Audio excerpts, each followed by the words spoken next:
What do you enjoy the most about being a medium, and what do you not enjoy?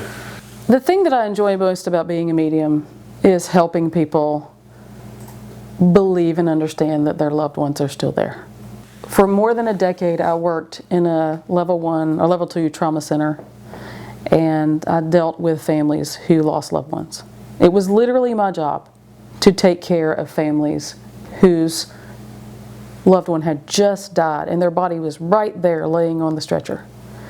And I would bring them in and we would visit the body, and they would cry and they would fall on the floor in this horrible, gut-wrenching grief.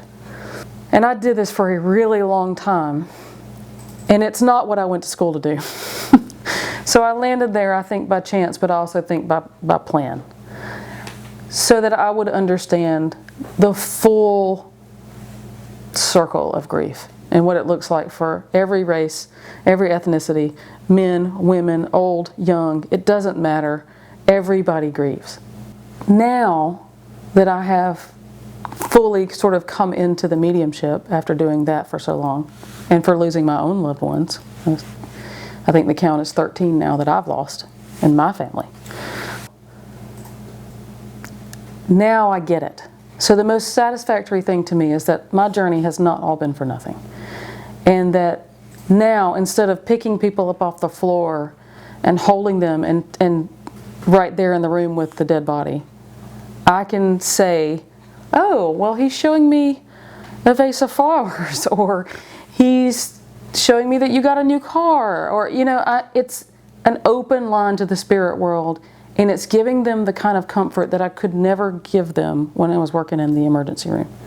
I could never go into that detail. I could never tell them those things because I hadn't fully come into my own as a medium yet. And that is amazing. That it's really healing the grief versus just witnessing it. The negative aspect, I guess, if there is one, is just that when you tell people, especially in the South, well, you know, you can listen to me and know that I'm right here in the South, that I live here in the Bible Belt. And so there's a lot of people who adamantly do not believe that anything I say is true. And I am not a person who is dishonest. I never have been. First of all, you can't make it up, the things that dead people say to you. You can't make it up.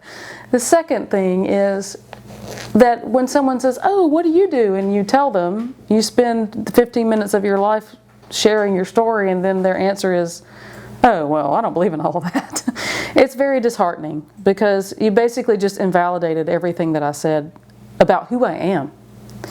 So that, I think, is the only negative. The reason I'm doing this now is to bring mediumship to a wider audience, to tell people, if I could only give you a pair of glasses that worked like 3D glasses. You know, when you're wearing a pair of 3D glasses in the theater, the cinema, whatever's there, jumps off the screen at you.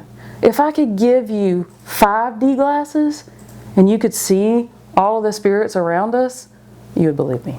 And so that's, I think, what I wish I could do is, here, let me just give you a pair of these glasses. So I hate not being believed, but on the other hand, I understand that everybody is on their own religious and or spiritual journey, and some people aren't ready for that information. And if that's the case, then I have to meet them where they are too. I just wish I could spread this joy to everybody, and I wish everybody would believe it.